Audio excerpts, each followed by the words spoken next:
Can you just greet the people around you? Advanced Happy Valentine's Day! 3 days to go! We are so loved here at the feast. Tell the person beside you, you are loved. Tanong ko lang, sino mga na-stress sa inyo sa araw na ito? Meron ba? Sa linggong ito? Meron ba? Halos araw-araw may stress. You know, stress is really inevitable. It's part of life for as long as we are living. Kaya tingnan mo yung katabi mo, kung na-stress yan, ibig sabihin buhay na buhay pa yan. But you know what? You know, being in a stressful situation, para tayong nasa isang body of water, no? Dahil nga inevitable siya. There are days na kalma lang, very still, very tranquil. But there are times na parang grabe ang hampas ng alon, di ba? Nakaranas na ba kayo ng very stressful situation na para kayo hinampas kung saan-saan? But regardless of the circumstances, God's grace will always keep us afloat. For St. Paul says in his letter to the Corinthians, chapter 4, verses 7 to 8, that we are like treasures of jars of clay, that to show this all power and all surpassing power of God that is not from us. We are hard-pressed from every side. We are perplexed, but not in despair. We are persecuted, but not abandoned, struck down, but not destroyed. And God's grace will always keep us afloat. He will not let us falter or sink or drown. So tonight, I invite you to come and sing with our God, for He is always in control. Come on, put your hands together, and let's sing this as we dance all our worries and our fears away. This is what I'm used to, being tossed among the waves, waiting for the break of day. This is nothing new. Come on, put your hands together and sing with us. This is what you're used to, coming seas and clear skies, telling the sun when it should rise, doing something new. If there's anything I know about you, it's that the water's still when you tell them to. I have seen what only you can do. Come the waves and the crashing waves when you speak. My heart is at peace. I wanna walk on water with you. Come on, let's enjoy the presence of God. He is here. Sing to Him. There's no getting used to being called to higher ways, being pulled up by your grace into something new. If there's anything I know about you, it's that your water's still when you tell them to. Come on, sing it out. I have seen what only you can do. Come the waves and the crashing waves when you speak. My heart is at peace. I wanna walk on water with you. I wanna walk on water with you.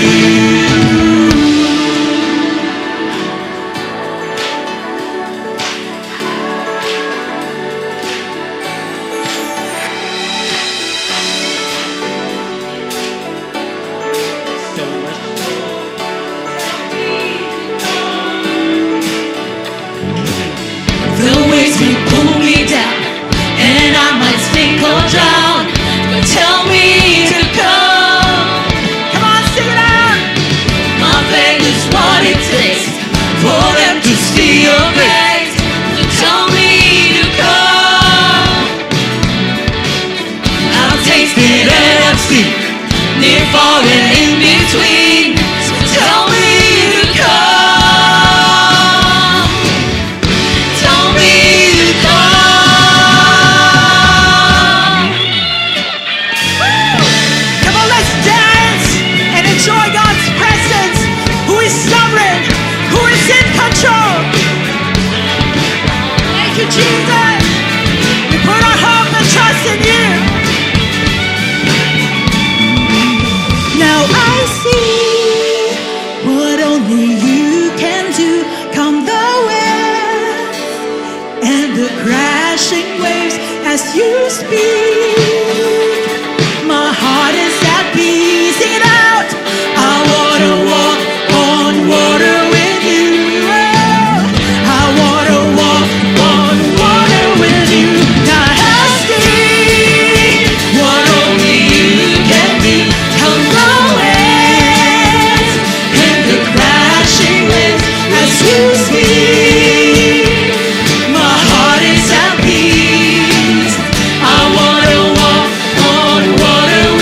Jesus. We worship you. We glorify your name, Jesus. For you are constant. You are always faithful. You have never let us fall, Jesus. So tonight we continue to bask in your wonderful presence, Lord. Dear God, in you we can find peace and comfort and consolation amidst every disturbance, amidst every chaos that we may encounter in this world, Lord. For we will always have troubles, but you have overcome the world. Dear Lord, just like gold is tested in fire and diamond emerges in pressure, we know, Lord, that every time we are experiencing trials and suffering of every sort, we know that something beautiful emerges out of us, that you are doing something new in our lives, Lord. Tonight, we just want to trust in you, to embrace the calling that you have given us. Just as you have carried and accepted and embraced your cross, Jesus, you have given us that example, that we will rise victorious, that we will rise glorious with you by our side. We know that whatever we are experiencing, one day we will see the revelation, the beauty that you have in store for us. And so tonight, Jesus, we just want to surrender to your will. We want to follow you. We want to embrace your cross. For we know that behind that suffering, glory is waiting. This we ask and pray in Jesus' mighty name. Amen.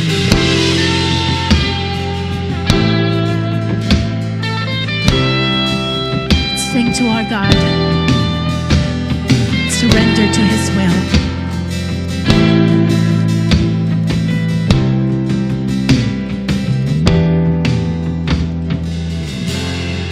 God, if your will, then take it away. This suffering and pain, take them away from my hands. But God, if this burden uncovers your plan, I trust in your ways. I'll take it with my open hands. Oh, God, I want only what you desire. Oh, not my will, yours alone will be done. I embrace this cross, just as you, Lord, have done. This is not the end. You will turn this around. This breaking into glory, these thorns into my crown. For I know you'll overcome. Not my will, but your will be done.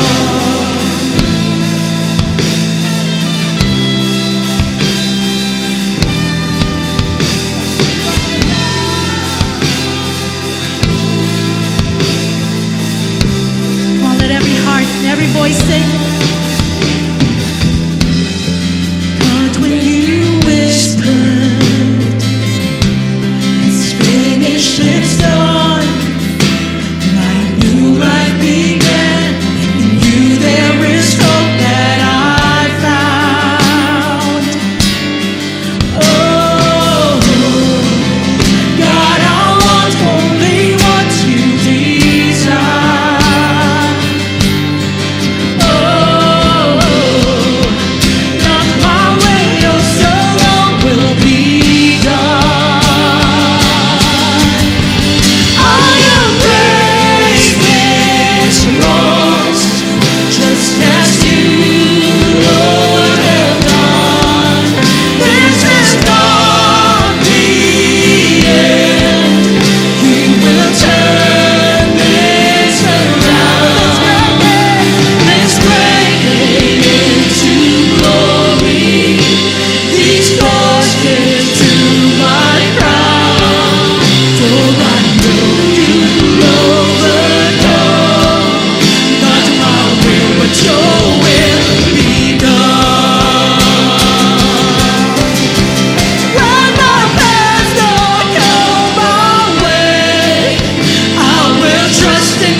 know you'll overcome. Not my will, but your will be done. Sing it out. I embrace this cross, just as you, Lord, have done. This is not the end. You will turn this around. This breaking into glory. These thoughts into my crown. For once you overcome, you conquered the grave and the cross, and I know you'll overcome. Not my will, but your will be done.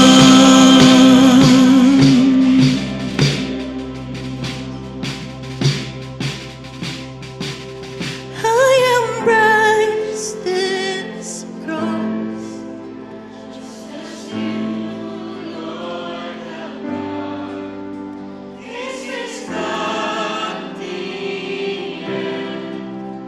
You will turn this around. This breaking into glory. These thoughts into my crown. For I know you'll overcome. Not my will, not my will, but your will be done.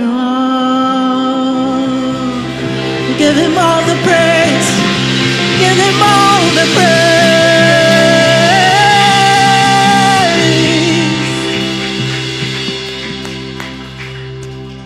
Praise you, Jesus. Hallelujah. Let's give the Lord another clap offering.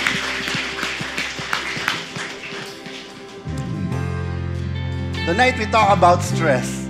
And I believe most of you, if not all of you, are very familiar with it. Diba? Wala nang paligoy-ligoy, alam natin to. Normal sa atin to, nangyayari to. Diba? And for those who do not know me, let me just quickly introduce myself. I'm Brother Oying Isidoro, and I'm the feast builder or the main preacher of Wednesday Feast Alabang. And stress happens when you wake up in the morning, di ba? Kung may alaga kang pusa, yan ang gigising sa'yo. Stressful na agad yung pagbangon mo kasi ang kulit-kulit niya. Sandali, natutulog pa. For those who have kids, sometimes the morning is stressful. You need to prepare their food. For those who are single, wala yun, stressful na. But kidding aside, di ba, kahit naman nung single pa ako, yung pagkagising mo sa umaga, tapos alam mong kakaharapin mo yung traffic, parang gusto mo na lang bumalik sa kama, after mo mamili na isusuot mo. SL ako ngayon, scheduled leave. Di ba? Sa Valentine's Day, SL ka uli. Sabado naman, single leave, di ba? Leave ako ngayon kasi lahat sila may bulaklak, ayokong pumasok. But kidding aside, we all go through stress and we want to fully understand how do we go about with our lives with that. Diba? Yun lang pagkagising mo sa umaga, katulad ng sinabi ko, diba? Kung hindi ka sanay sa malamig, medyo stressful yung klima ngayon. Tama? Pero yung mga hindi naman sanay sa init, pagdating ng March, problemado. So, it leads us to our Minute Mingle question. If you're given a choice, where do you want to live? In a cold country or in a hot country? Ayan, pili kayo. Minute Mingle is our time to go around and talk to as many people as we can and answer the question.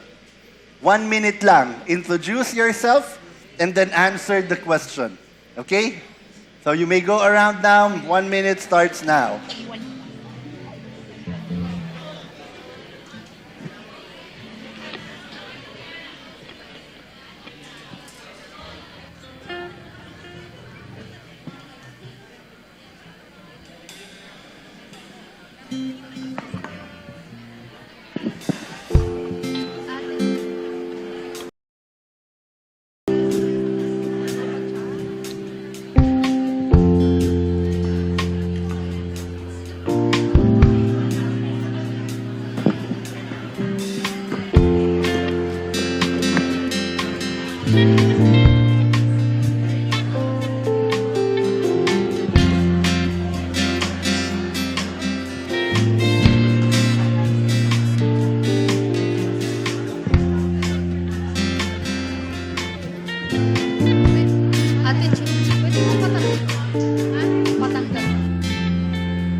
Try to find your way back to your place now.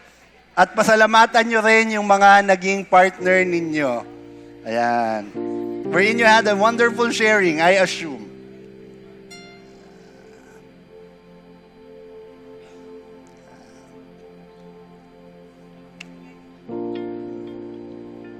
So how many of you raised your hands that you wanted to stay in a cold climate? Woohoo! All right, hot climates. Ayan, iba-iba tayo.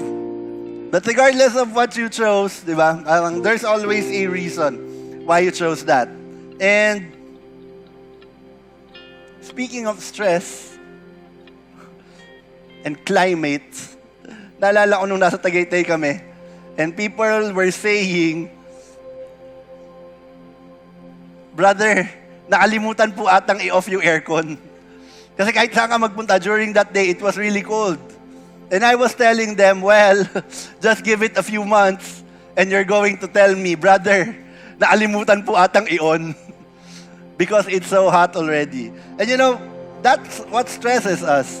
And as we continue with our series, the title is With All Your Strength, we want to have a good relationship or a healthy relationship with stress. Sometimes it's not just the weather, but it's one of the things that stresses us out. I remember, nung nasira yung aircon ng kotse ko, tapos nakapark ako sa gasoline station, and I was talking to a foreigner, and he was telling me, you know, the most important thing in your car is your radio. During the time na hindi pa uso ang MP3 player, sabi niya, because when you're stuck in traffic and you're bored, this will help you continue driving. Sabi ko, if you're here in Manila, sir, the most important part, besides the engine, is your aircon. And then he stopped and then, why, you're right. So you see, even these small things, they stress us out. And I remember, last Friday, nagplanning kami. Nagplanning lahat ng mga builders ng Feast Alabang District. And because of that, we started plotting out the plans that we have for the district. So okay, ang ganda. And then my wife volunteered, gagawa ako ng Google Calendar for all of us. So tuwan-tuwa ako, ayos, meron ng taga-plot ng Google Calendar. Now, I have two calendars. I have the Google Calendar and I have my Apple Calendar, the one that's in my laptop. And then she said, I'm going to send an invite for all of you to access the calendar. Okay, eto na. She sent out an invite. Absent-mindedly, I clicked the button that says override. And the Google Calendar erased everything that I placed in my Apple Calendar. At first, I didn't notice until I realized, bakit nawawala yung mga kliyente ko sa Sun Life? Nasaan yung mga appointment ko dito? Ba't parang wala? And in my calendar, I marked them by color and I marked it yellow. And I noticed, wala talagang ni isang yellow na natira dun sa kalendaryo ko. Sabi ko, these people that I talked to already and I agreed for a presentation. So now I have to backtrack, read my messenger and check each and every appointment because in my own fault, I also forgot to back up the calendar on the cloud. So nung tinry ko i-check, sabi ko pwedeng i-retrieve. Tapos nakalagay doon, 0 backups. Ay, hindi pwede. And so I had to do everything. And the other night, I was ranting with the Lord. And I was ranting to Him. I was talking with Him and I was telling, Lord, ang dami kong plano. Bakit pinabayaan mong masira? Sabi ko, ang dami nito. And you know, what struck me when I was ranting at nagko-complain pa ako, His answer was that, okay lang masira yung plano mo. Ang mahalaga, wag masira yung plano ko para sa'yo. And you know, it reminded me of our favorite verse, one of our favorite verse here at the feast, Jeremiah 29, verse 11. For I know the plans I have for you, declares the Lord. Plans to prosper you and not to harm you. Plans to give you a hope and a future. You know, my dear friends, maybe your plans are stressing you out already. Maybe your plans are not going according to the way you envisioned it in your head. But I want to tell you, whatever plans you have, the plans of the Lord will always be better. Amen. And so let's pray. In the name of the Father, and of the Son, and of the Holy Spirit. Amen. Today I receive all of God's love for me. Today I open myself to the unbounded, limitless, overflowing abundance of God's universe. Today I open myself to God's blessings, healing and miracles. Today I open myself to God's word so that I become more like Jesus every day. Today I proclaim that I'm God's beloved. I'm God's servant. I'm God's powerful champion. And because I am blessed, I am blessing the world. In Jesus' name, amen.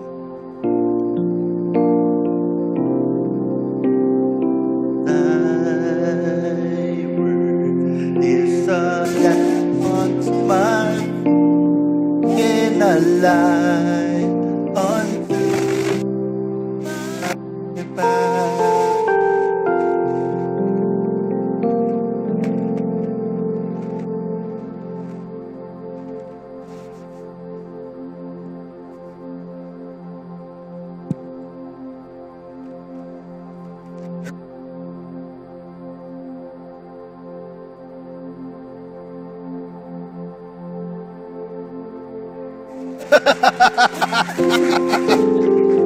Hysterical chapters.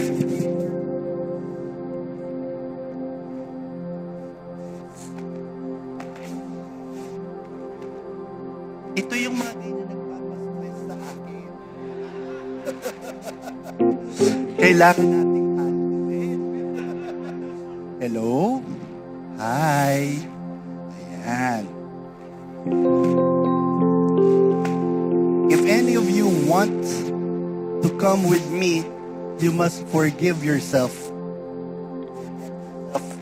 and carry your cross. And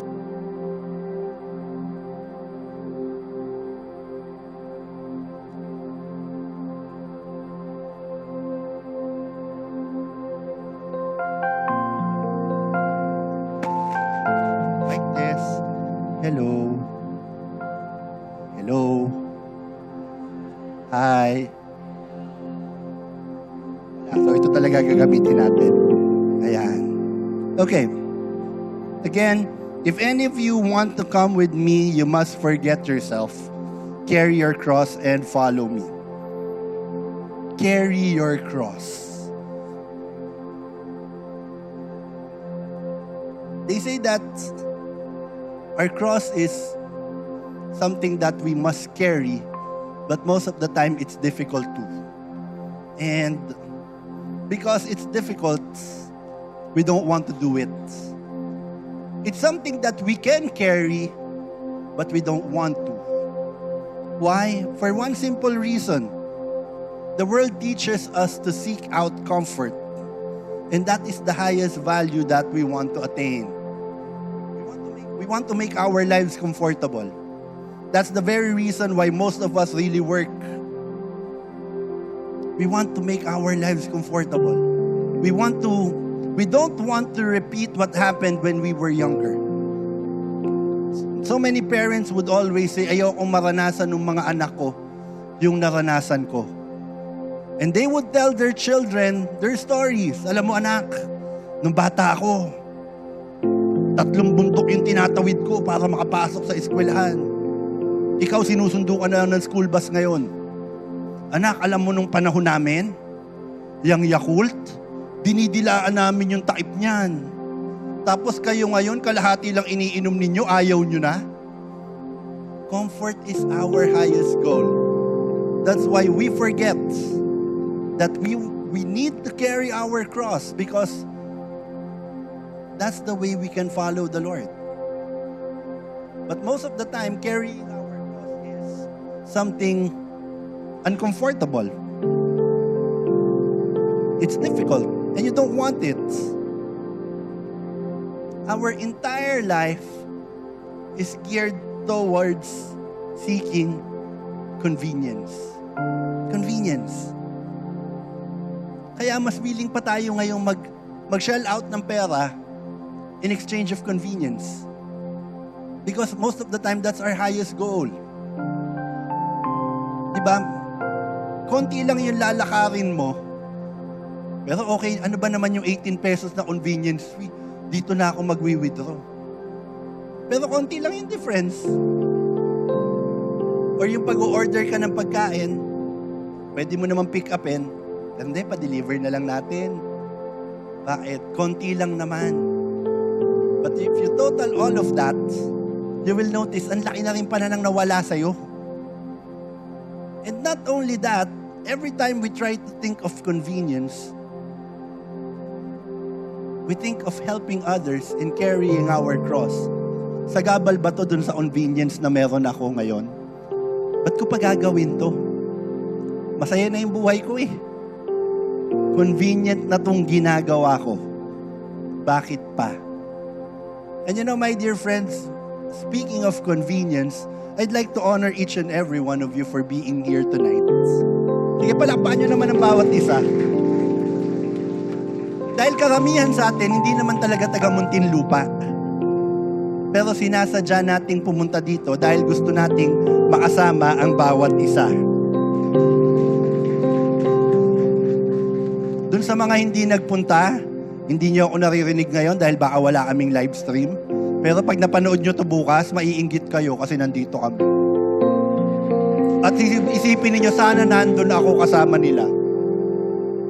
Because that's the exchange for inconvenience.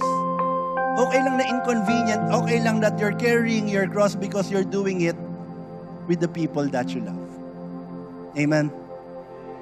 And today, as we learn more on carrying our cross, managing our stress, let's pray to the Lord and ask Him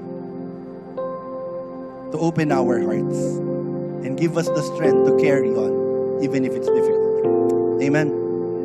So let's pray. In the name of the Father, the Son, the Holy Spirit. Amen.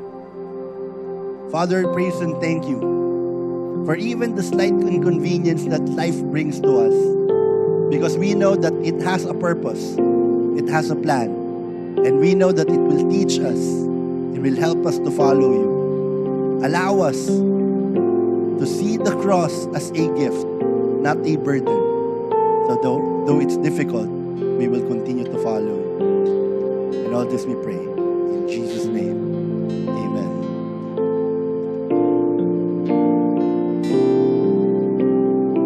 Thy word is a lamp unto my feet and a light unto my path. As you sit down, tap the person beside you and tell them God will speak to you tonight.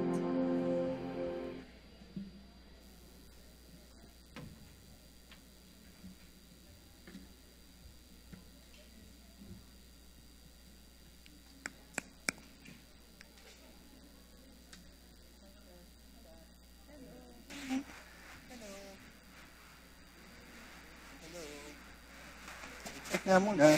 Ayan, may boses na ako. Ayan na, naririnig ko na. Mike, bakit ganun? Parang, ayan, meron. Okay, good. Alright, thank you. Thank you sa lahat ng mga team natin na pinilit paandarin to. Alam kong yung stress level ko, doble yung inyo. So maraming salamat na paandar natin. Praise God. So after all that happened today here on stage, this is my question.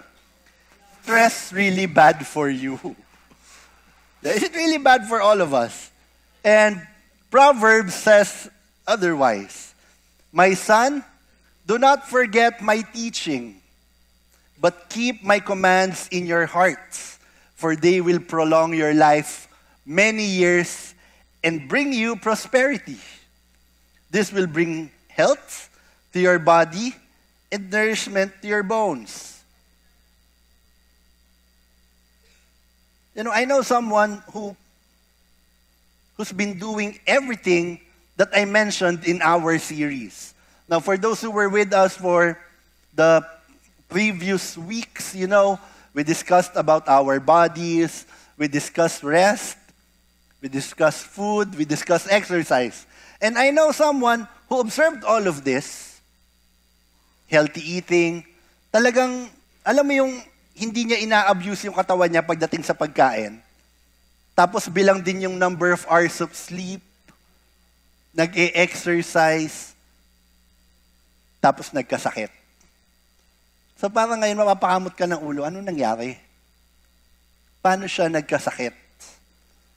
And then I realized when I talked to him, it's not about the things that he eats, or the rest, or the exercise, but rather what's happening at work. You see, the place of work that he has was really toxic.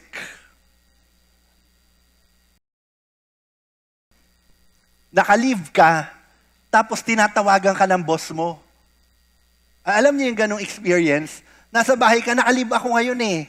Tapos ang dami nilang tinatanong sa'yo, parang gusto mo na lang pumasok. Parang ganon yung level ng trabaho niya. Tapos kapag tinatanong ko siya, kamusta naman yung sahod? Ay sabi niya, maganda yung sahod. Kaya nga nagagawa ko pa yung mga gusto kong gawin because I can afford them. Sabi ko, ano nangyari? Sabi niya, kasi nga, ang toxic siguro nung nature ng work ko.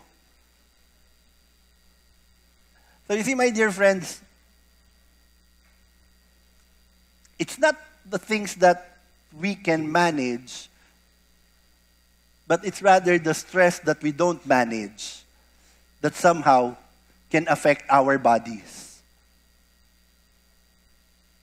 Ulitin ko it's not the things that we can manage, but it's the stress that we don't. Kasi yung pagkain, mamamanage mo yan. Yung tulog mo, mamamanage mo yan. Yung exercise mo, mamamanage mo yan.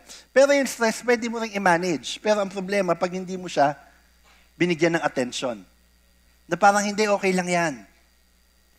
Unmanaged stress is the one that kills. So if you don't manage that, that will kill you. Because there is good stress and there's bad stress. Good stress, yan yung ginagawa mo pag nag-e-exercise ka. Diba? Kaya nga, naririnig natin yung term na resistance training. May stress dun sa ginagawa mo. Kung may mga instructor kayo, pag nag-workout kayo, alam nyo yan, sinasabi sa inyo yung posture ng exercise at sinasabi kung saan nyo i-feel yung stress. Diba? If you're working on your deltoids and you're doing the lifts like this, sasabihin sa iyo ng trainer mo, dapat nafe-feel mo yung stress dito. Pag nafe-feel mo sa shoulders, ibig sabihin, mali ang lift mo. So there's stress and it's good stress. And good stress makes you stronger. Bad stress can kill you. And it's so sad that so many retirees, after having a stressful work life, ends up doing nothing. And therefore, bumabagsak yung kanilang katawan. There's an increase around 51% in the causes of mortality among retirees compared to those who are still working. And it's not because of their age. Kasi yung mga iba, dahil business owners, hindi nagre-retire. So past retirement age, they're still working. So active sila. Yung mga ibang nagre-retire after work would simply stay at home and totally stop all the routine that they were doing. Yan nga yung pinag-uusapan namin. Actually, hindi lang siya nangyayari sa retirees. Nangyayari din siya sa atin earlier in our life. Hindi nyo ba tinignan yung pictures nyo nung college at hindi nyo mamukaan kasi tumaba kayo? Parang sino to? Bakit ang payat? Diba, bakit? Ang layo ng itsura ko dun sa picture ko nung graduation. Bakit? Kasi nabawasan yung stress. Dati nabubuhay ka sa siomai rice eh. Okay na yun. Yun ang nagtawid sa'yo nung college ka. Pero syempre, working ka na ngayon, okay na, nakakakain ka na ng masarap. Diba? Nung college ka, limitado yung sinasakyan mo. Ay, hanggang dito lang. Hindi na ako magta-tricycle, sayang pa yan. Lalakarin ko na lang. Pero ngayon, hindi, ibubuk ko yan. Yung angkas, kakalungin ako niyan hanggang kwarto. Di ba? Ganong katindi, hindi ka naglalakad, binubuhat ka hanggang papaloob ng bahay. So ngayon, nawala yung intentional stress. And that happens to retirees, that happens to college students after graduation, and they start working. Dati naglalakad ka pa, lumilipat ka ng klase. Di ba? Galing ka sa physics lab, yung bilyaran, physics lab, bilyaran pala, no? Galing ka sa physics lab, sa pupunta ka sa computer lab, maglalakad ka eh. Minsan yung klase mo nasa kabilang building pa. Kung nasa UST ka, nasa kabilang dulo, yung central library. So para makapag-research ka, malayo lalakarin mo. Eh kung taga-UP ka, sanay ka maglakad. Lahat saan la walking distance kahit na 2 kilometro. Pero sanay silang maglakad. Which brings me to the point, it's good stress. Because they're moving. And then you started working. 8 to 5, nakaupo ka, nakaharap ka sa harap ng computer. Wala kang ginagawa. Diba? Awkward kasi minsan kahit na-zoom yung meeting tapos nakatayo ka, gumaganong-ganong ka sa boss mo. Ano ginagawa mo, boss? Nag-exercise lang ako. So nagtataas siya, ano ginagawa mo? So what do? You sit down, you're prim and proper. Tapos ang sasabihin mo lang naman, there's nothing on my end, thank you. Diba? Buong araw ang nandun. So nothing happens. But the worst is, when you reach a level wherein there's zero stress. Because before we thought that stress is bad, so we try to make it zero level. When it becomes zero level, the more it becomes toxic for you. In fact, do you know that carrying your cross is stressful, but that's good stress? It's good stress. And I keep on saying about good stress and bad stress. Carrying your cross may be difficult, but again, it's good. When you follow the commands of the Lord, that's not easy. Mahirap. Kapag lahat ng kasama mo sa trabaho, gumagawa na ng mali, at ang feeling mo, ikaw na lang ang hindi sumusunod, because it's a trend. Okay lang yan. Ganito gawin mo. Mag-ESL ka ng Biyernes. Wednesday pa lang, kunyari, umuubo ka na. Para hindi obvious, di ba? Wednesday, umuubo ka. Thursday, papasok ka na nga naka-face mask. So Friday, magli-leave ka. So lahat sila ginagawa yun, pero ikaw parang, teka lang, hindi naman ata tama yun. Diba? Kung may lakad ka, magsabi ka na lang ng maayos. So that's one way of carrying your cross. Doing what is right. Taking responsibility for yourself. For your finances. Nagtatrabaho ka na, pero yung grocery mo naka-charge pa rin sa parents mo. Diba? Umalis ka nga ng bahay, pero uuwi ka, nag-grocery ka sa bahay ng mga magulang mo. Di ba, Ma? May spam ka ba dyan? Pa-spam naman, wala kaming breakfast eh. Take responsibility for yourself. Embracing your purpose. Why do you do it? It's stressful. For those who know, I live in Parañaque. At traffic papunta dito. Coming here is one of the crosses that I bear. But the Lord called me to serve here, to bring God's word. So every Wednesday, bubunuin namin yung traffic na yan. No? Dadaan kami sa pinakadalawang critical na intersection sa balat ng lupa. Yung Bikutan at Sukat. Pag nalampasan mo yan, feeling mo ang galing mo ng driver. Nalampasan ko itong intersection na to, ang galing ko. But I do that because I believe that's part of my cross, part of my purpose. Serving in the ministry. Yung mga kumaanta dito, oo, magagaling na sila pero nagre-rehearse yan. They take time to rehearse. Yung mga nagkakalikot ng mic ko kanina, naku, Diyos ko, mabaliw-baliw na yan. Ano nangyayari sa mic ni Brother Oyig? That's stressful. That's their cross, but they decided to embrace it. growing yourself, allowing yourself to mature. Lalo na pag panahon ng eleksyon, mas masarap pumatol eh. Di ba alam mong mali yung mga sinishare niyang facts? Parang, saan mo nakuha yan? Anong source niyan? Kapitbahay niyo? Anong source ng kapitbahay niyo? Kapitbahay niyo rin. Di ba? Pero you grow yourself. Which brings you to your next part of growth in carrying your cross, loving your neighbor. These are all good stress. Minsan mahirap. How can you love your neighbor? Parking na nga lang, hindi kayo magkasundo. Di ba? Ang laki na nung karatula, do not block the driveway, dun pa rin nakapark sa harapan ng garahe mo. So anong gagawin mo? Kakatukin mo, kakausapin mo ng maayos. Forgiving the people that have is carrying your cross. Minsan mahirap. Stressful. But you might not believe it, but it will be amazing for you if you do that. Because this type of stress in carrying your cross will make you stronger. The small things that you hate, but nonetheless, you still do it. Mahirap pero nakakainis eh. Pero gagawin ko na lang din para mapatawad ko na to. Unti-unti, lumalakas ka eh. I remember when I discipled someone who's really hard-headed.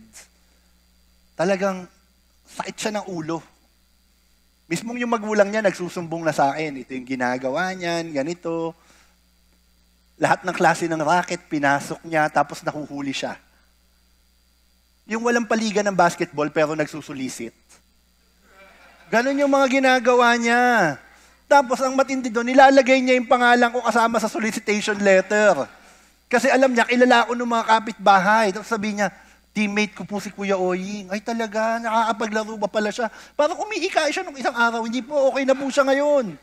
So ngayon, yung mga sinusolicitation niya, bigay naman ng bigay, di ba? Tapos ako'y kumakausap sa kanya. And I did my best. He was my cross for a very long time.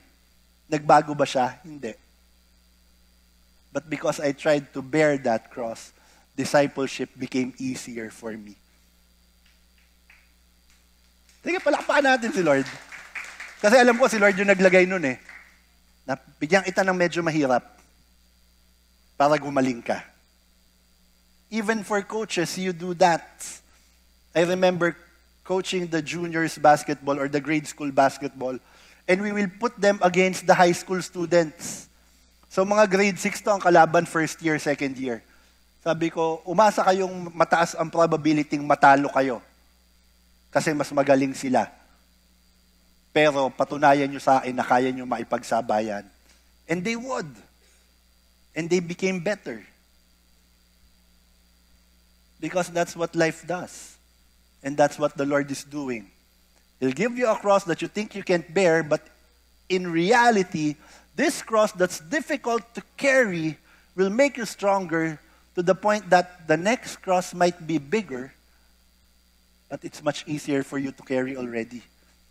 Kasi nasanay ka na. And you know, having good stress doesn't mean it's always good. Because you can also have a toxic relationship with that good stress. I see so many people serving, and sometimes they can't manage the stress at home, so they focus here in the ministry. And I see young people do that, sometimes older people, pero malalaman mo kasi pag tinanong mo, lagi kang nandito. Kamusta yung bahay ninyo? Parang hindi ka na umuwi. Like when I was still in Fisby, Kutan, we had a session, 1 in the morning, 1 after lunch, and then may youth event kami sa hapon. Tapos may mga youth akong nakikita na nagsuserve ng tuloy-tuloy. So tinatanong ko sila, hindi ba kayo hinahanap sa bahay? Because they have a toxic relationship with good stress. Merong stressful sa bahay pero tinatakasan nila. And try to focus on the ministry. Sabi ko, hindi mo kailangan takbuhan yon, kailangan mong harapin. Kasi sa ayaw at sa gusto mo, uuwi ka eh. Hindi ka dapat laging nandito. You need to do something at home. Kahit na feeling mo wala kang magagawa, your presence there will affect the movement of the family. Kahit na anak ka lang. At alam mo yung mga magulang mo ang magdidesisyon talaga. Pero dapat nandun ka para alam mo kung anong nangyayari. So you see, my dear friends, try to look at those good stress and try to analyze, do you have a good relationship with them? Or it's also a toxic relationship? I'll give you another example of a toxic relationship with good stress. You're in a relationship wherein your partner is abusive. Tapos hindi pa naman kayong mag-asawa, so talagang pwede kayong maghiwalay. Iba yung mag-asawa na ha, iba ang payo ko dyan. Pero hindi naman kayong mag-asawa eh. Mag-boyfriend pa lang kayo. Tapos ang tingin niya sa'yo, ATM.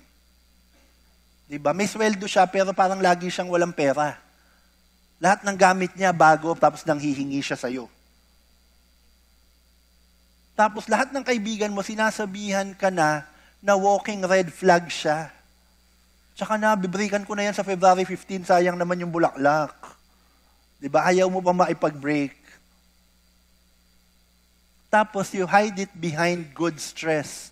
Sabi ni Brother Oying, kailangan maging forgiving. Siya ang aking cross. Diba? Kasalanan ko na naman. Diba?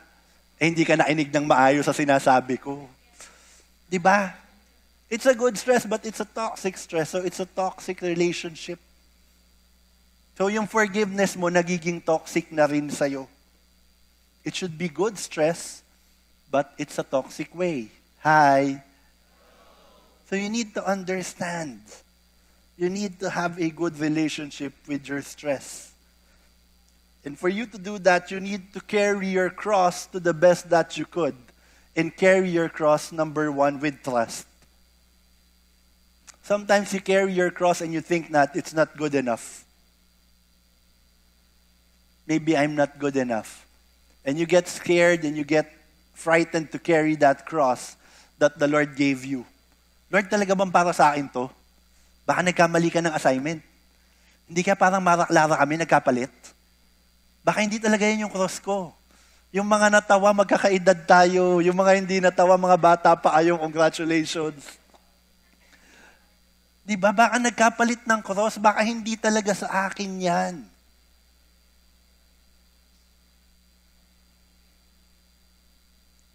Minsan daw, may dalawang workers. And then they heard a voice telling them, go gather as many rocks as you can. And tomorrow, whatever choice you make, you will either be happy and sad at the same time. And so, they both gathered as many rocks as they can, and they placed it inside their bag. Meron silang sako. They placed it inside the sack, and they carried the sack at home. Yung isa, sabi niya, pwede na to. Kalahati lang. Yung isa, 3/4, pero hindi niya rin pinuno. And they slept, and they woke up the next day, and they heard the voice again telling them, open your sack and check what's inside. And so they opened the sack, and inside, they found gold. The rocks that they placed inside the sack became gold. And the one who placed half was saying, sayang, sana pinuno ko. And the other one who placed 3/4 was also saying, sayang, konti na lang, napuno na sana. Tinamad pa ako. You see, my friends, sometimes carrying our cross is like that. Lord, bigat na nito eh. Wala bang mas maliit dyan? And the Lord will tell you, pwede ka namang magpalit, pero baka pagdating sa dulo, pagsisihan mo. Sayang. Kasi may reward yung binubuhat mong cross. And the reward that you will receive is equivalent to the amount of effort that you gave. That's why the Lord is telling you, carry your cross with trust. Matthew chapter 6 verse 25 says, "Therefore I tell you, do not worry about your life." So many of us are saying, "Lord, as I carry my cross, I'm slowly losing my identity." Well, it's okay. Because as you lose your identity, you take on the identity of the Lord. And then you become a better person. For those who've been with us for the longest time, you know this. Some of your family members will tell you this, na hindi na ikaw yung anak ko, nagbago ka na. I can see Jesus in you when I talk to you. Why? Because this person carried his cross and decided his identity to be lost so that he can carry on the identity of the Lord. Sometimes carrying our cross is a little bit scary. It makes us anxious. Lord, paano na? Yung oras na binibigay ko sa ministry, sayang yun. Pwede ko sanang gugulin yun na may pagkakakitaan pa ako. Pahinga ko na sana to para mas maayos ako bukas pagtulog. But this is what the Lord says, Philippians chapter 4, verse 6 to 7. Do not be anxious about anything. But in every situation, by prayer and petition, with thanksgiving, present your request to God, and the peace of God, which transcends all understanding. I like that part. Transcends all understanding. Pwedeng hindi mo na daw maintindihan. Yun ang sinasabi niya eh. But it will guard your hearts and your minds in Christ Jesus. So when you are scared of carrying your cross, take note of this verse. Allow the Lord to assure you that everything will turn out well. Amen? Let's give the Lord a clap offering. Second is this. Carry your cross with love. Love makes us healthy. And without love, our bodies, it starts to deteriorate. We start dying. There's so many scientific studies about this. And if you've been reading or watching about the blue zone, it speaks about people who are reaching 110 years old. People who are growing old healthy, not simply growing old. These people are growing old and they're growing old healthy. And one of the things that they realize is that these people are always living near the people that they love. Malapit sa mga relatives nila. Kaya, if you live with people that you love, congratulations. You're carrying your cross with love. Because there are support group that helps you do this. And there's a study that says, lack of loving relationship increases the risk of early death by 50%. It's the same risk when you are smoking 15 cigarettes a day. Grabe, no?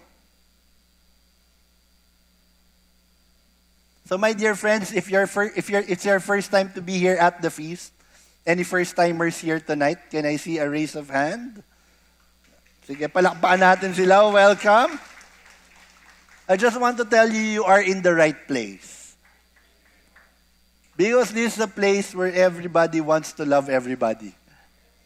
And because palapit ang Valentine's Day, and we want to extend love to everybody, today when you go home, you will notice there at the back, people holding signs that says, free hugs.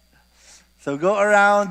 If somebody wants to embrace you, allow them to embrace you. If you want to be embraced, we have free hugs for everyone.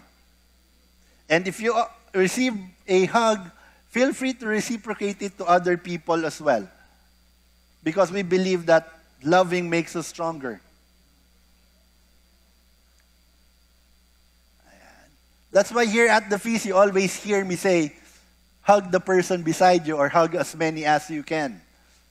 Because we believe that we don't simply carry our cross, we carry it with love. Matthew 11, verse 28 and 30 says that, "Come to me, all of you who are weary and burdened, and I will give you rest. For my yoke is easy and my burden is light." You see, the beauty of carrying your cross is that the Lord is telling you, you are not carrying it alone. That He is always there for you. That the burden is not yours solely. I remember during the retreat, our retreat master was telling me, if you want to follow the Lord, carry your cross. And then he was telling me you should carry your wife. And then I told him, Father, medyo mahirap, pero I'm sure I am not alone in carrying her. Why? Because I have a community. And even if you read the scriptures, di ba alam natin, Simon of Cyrene helped Jesus carry his cross. So yun yung sinasabi niya, o nga pala, nandiyan naman si Simon, tutulungan ka. But kidding aside, that's the beauty of having a community. That you don't carry your cross, you don't carry your burden alone. You come here at the feast, you tell it to someone, they don't do anything yet immediately. Diba? May kausap ka dito. Yung iba dito, first time umattend, tapos kinamusta ko, kamusta ka na? Brother, dadalhin mo sa likod, kakausapin mo, pagdadasal mo. And then after I pray for them, they know the problem was not solved. But they know that they are not carrying their crosses alone anymore. Amen? Can I invite all of you to stand up?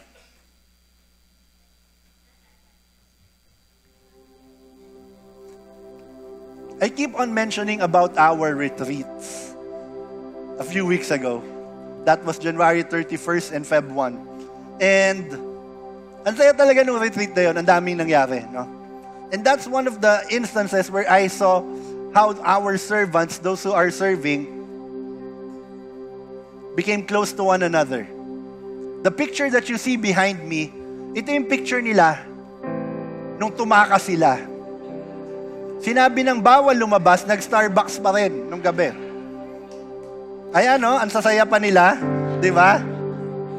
Sabi ko nga, tandaan nyo itong mga mukha na to. Ito yung mga muntik ng kunin ng barangay nung gabing yon. But you see, they were so happy and I was happy seeing them happy. Because I believe that is what community is all about. We laugh together. We journey together. Di ba? And literally, they journeyed together kasi yung papunta sa Starbucks, medyo malayo yon. Katunayan, habang naglalakad sila mula dun sa retreat house, na galing sa ibaba, habang naglalakad sila, pinipicturean sila ng mga barangay, tanod. Kung sa alimang may kukunin tayo, ito yung mga yan. Pero na-realize siguro nila na mga bisita kami, kaya pinabayaan lang sila. But after that night of being happy and they were together, something not so happy happened the next day. One of our servants started to have fits and his stomach was aching. And then he started throwing up.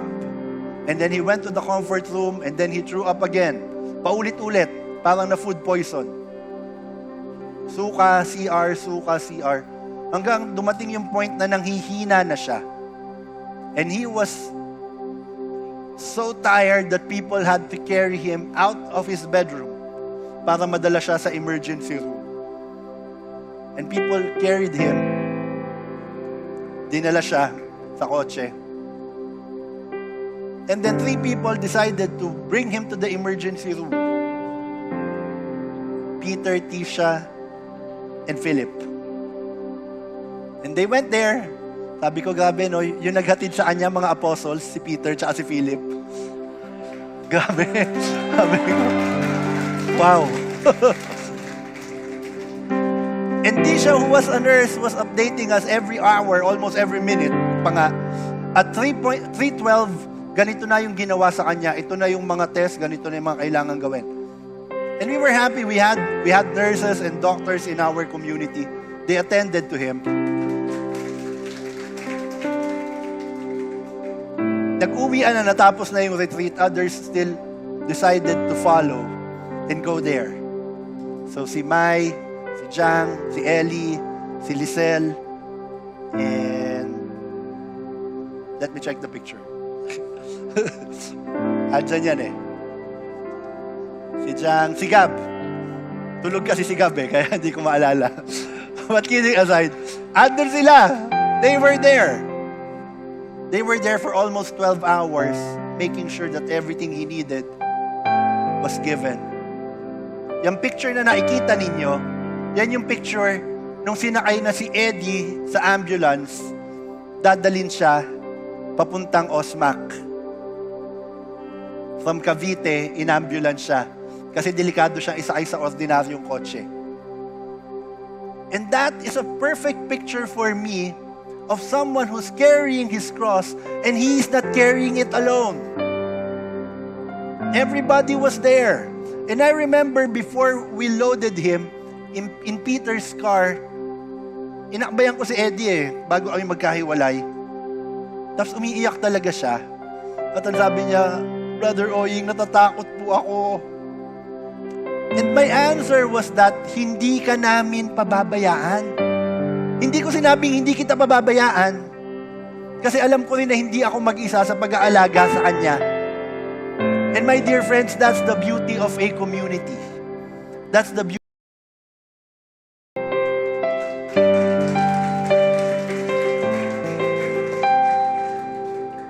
Yes, life is stressful. It's hard to carry your cross. But the beauty of all of this is that I want to assure you, you are not carrying it alone.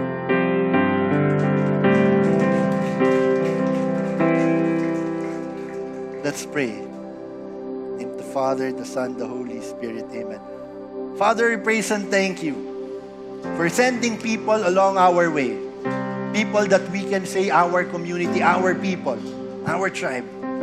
We thank you for these people because they are the extension of your hands who allows us to carry our cross regardless of how difficult it is.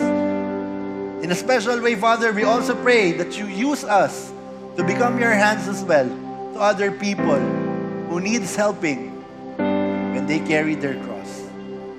And all this we pray. In Jesus' name, amen. Let's lift up our hands if this is something comfortable for you. And allow Jesus to carry your cross. You are not alone. So we sing this in faith, as one family, as one community. We surrender to you, God. I embrace this cross, just as you, Lord, have done. This is not the end.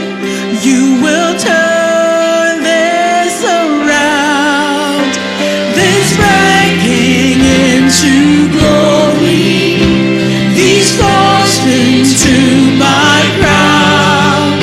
For I know you'll overcome. Not my will, but your will be done. When my plans don't go my way, I will trust in your ways. All the more will I praise. When my pain is far too great, I will trust in your ways. All the more will I praise. For your goodness never rests. I will trust in your ways. You alone will I praise. God, your love is never rests. I will trust in your ways. You alone will I praise.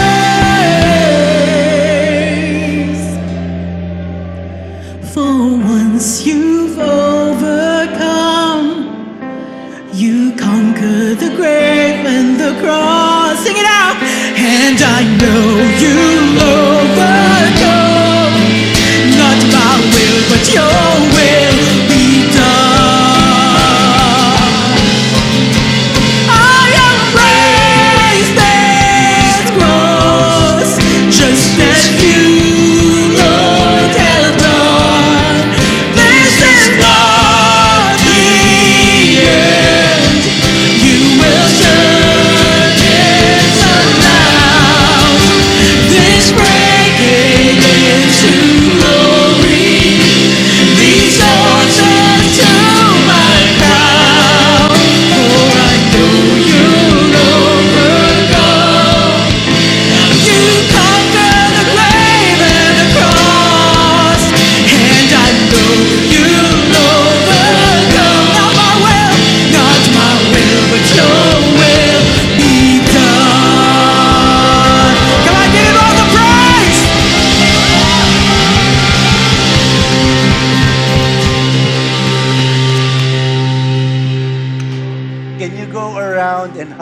many as you can, and tell them, I will carry your cross for you.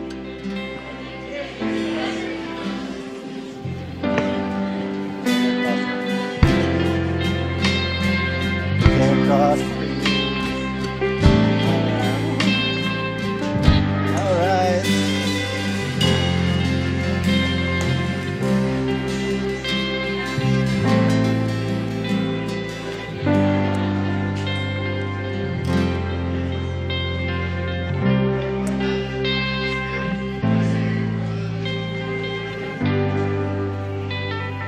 Let's give the Lord another clap offering.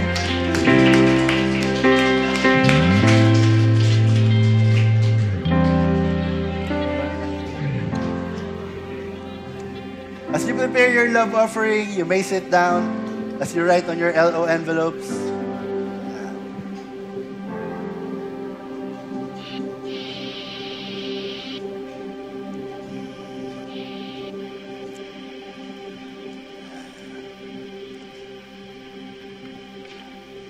You know,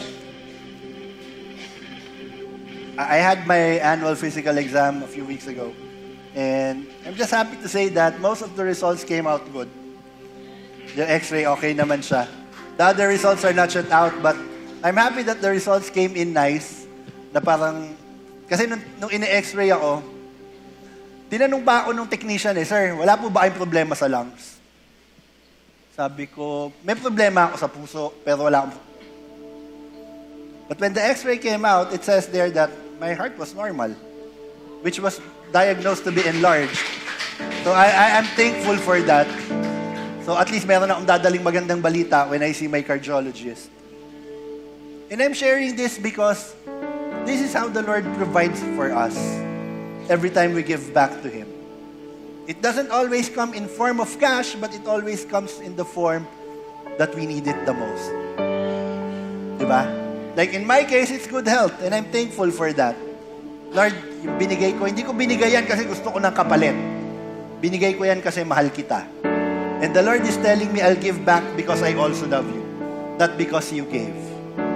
And so, my dear friends, whenever you write in your LO envelopes, I want to remind you that you're not giving because you're expecting anything in return. You're giving because you already received.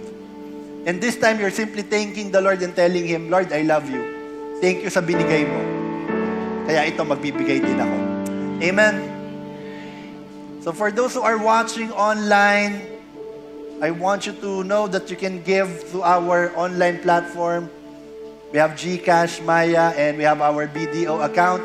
It's also pinned in our Facebook page, and I believe in our website. So if you want to give online, you may do so.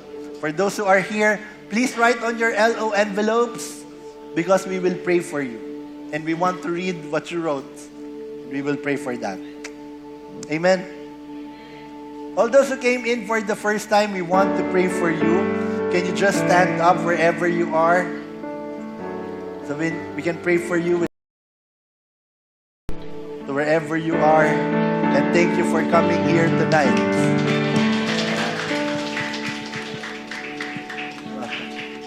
Let's pray. In the name of the Father, the Son, the Holy Spirit. Amen. Father, praise and thank you for bringing new friends here in our feast. They come in as strangers, but I believe they will go home being part of our family. We ask you that you bless them, surprise them, manifest your love. Allow the blessings to overflow so the people that they encounter will also be blessed and they will know that you are alive. In a special way, Father, bring them back so that we can continue to journey with them. And all this we pray in Jesus' name. Welcome! Mamaya po may gift kami sa inyo. Punta lang po kayo doon sa likod. Ayan. And I'd like to invite everyone, if you're not yet part of our I Give Club. What is the I Give Club? The I Give Club is a group who decided to give 1,000, a minimum of 1,000 every month on top of their regular giving. So ito, pledge to. Meron kang love offering. Yung love offering, ginagamit natin yan para sa operations natin. Si iGive, binibigay natin para dun sa mga bagay na gusto nating gawin on top of our operations. And you know, my dear friends, being part of iGive has its own benefits. Kasi may invite kayo sa mga events exclusive to iGive members. And when you give sa iGive club natin, we do things that we want to do outside of the fees. Like what?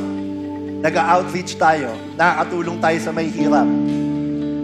Last year, meron tayong sinuportahan na isang seminarista na magiging pare. Because of that, natutuloy niya yung pag-aaral niya. And that's all because we have iGive members. Sabi ko nga, I'm so proud to share that always kasi because of you and being member of iGive, nakakatulong tayo sa pangarap ng diocese natin. Nakapag-raise ng mga pare para papalit sa mga magre-retire. And because of that, if you're not yet a member of iGive, I invite you to sign up. Just go at the back, talk to Nesdel or Camille, I believe they're there. Kumakaway sila kay Sister Ayen and they will entertain you on how to become part of an iGive club. Alright? Next, nakita ko, call Sister Lyra. So, ikaw na mag-a-announce. Alright, so to give you more announcements, next week, start na po ang Lenten season. So we are having our Ash Wednesday Mass here at the center. So please invite your friends, yung mga hindi pa na... Yeah, sige, palakpakan natin si Lord that we are celebrating the Ash Wednesday Mass for the first time dito sa center. Kasi last year, nasa Bellevue pa tayo nun, di ba? So please invite friends, yung mga nandyan sa area na nagtatrabaho, baka meron kayong mga kakilala, hindi alam kung anong oras ang mga misa sa mga paligid. Please tell them we will have our Mass here, 7:30, and then we will have a special talk since it's the end of our series today. So we have a special talk prepared for you next week after the Ash Wednesday Mass. And we're happy to let you know that starting this week, we are bringing back our Pray Over Ministry. Yan, siguro na-miss nyo sila kung sa mga hindi nakaabot nung last year, nung nasa Bellevue tayo and even nung nasa Festival Mall tayo. After the feast, we have our prayer warriors at the back. Kung meron kayong special intentions, you want to be prayed over. Ando doon sila sa likod. Ayan, kumakaway. After the feast, kung meron kayong gustong ipagdasal, you are welcome to approach them. Hindi lang di ba meron tayo worship night every 4th Wednesday. And ngayon, hindi lang every 4th Wednesday pwedeng magpa-pray over. So every after the feast, you can approach them for special intention. Sige, palakpakan natin ang ating mga magigising at masusugid ng mga prayer warriors. Lagi po nila kayong pinagdarasal. Alam niyo, bago kayo pumunta dito sa feast, pinagdarasal na nila bawat isang upuan na nandirito. Maaga yan sila dumarating every week, no? Para tayo ipagdasal at lahat ng mga nilalagay nyo sa LO envelope nyo, they pray for all those intentions every week. Palakpakan naman natin ang ating mga prayer warriors.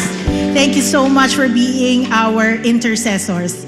And dahil nga malapit na ang Valentine's Day, may jowa man, may partner man o wala, mahal na mahal pa rin tayo ni Lord. He gave us this family and of course, He loves us unconditionally. So para naman maramdaman nyo ang pagmamahal ng Panginoon, nabanggit free hugs, please approach our light group heads. Ando sila sa likod, nag-aabang na ang mga ating mga LG heads to give you the warmth of the Lord through an embrace. At meron din tayong giveaway dahil Valentine's. Yan, meron tayong special gift for all of you who attended tonight. So maraming salamat. Sabi mo sa katabi mo, mahal na mahal ka ni Lord. Mahal na mahal ka ni Lord. Happy Valentine's Day, everyone! And I bring you back Brother Oyi! All right. I invite all of you to stand up.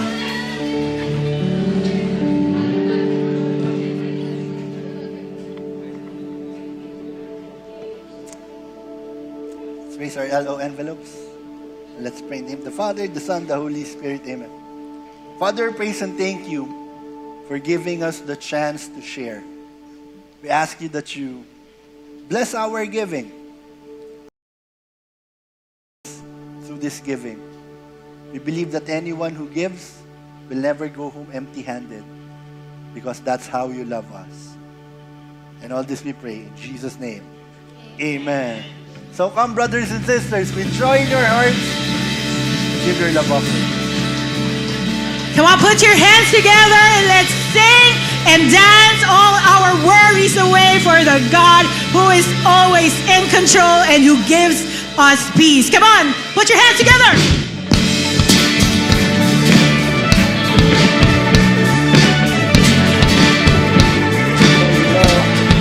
Hi, thank you.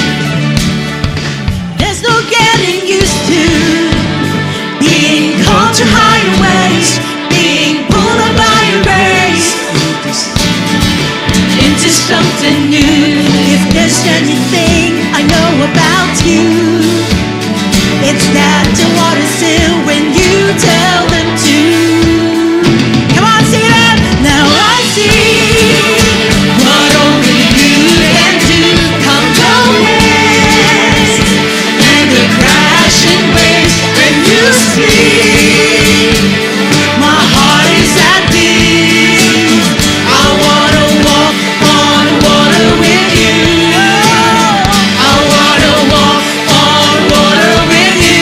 Sing one last time. I wanna walk on water with you. And as one family we say, glory be to the Father and to the Son and to the Holy Spirit, as it was in the beginning, is now, and ever shall be, world without end. Amen. And if the Father, Son, Holy Spirit, amen. God bless you, and see you next Wednesday for our Ash Wednesday Mass. God bless you.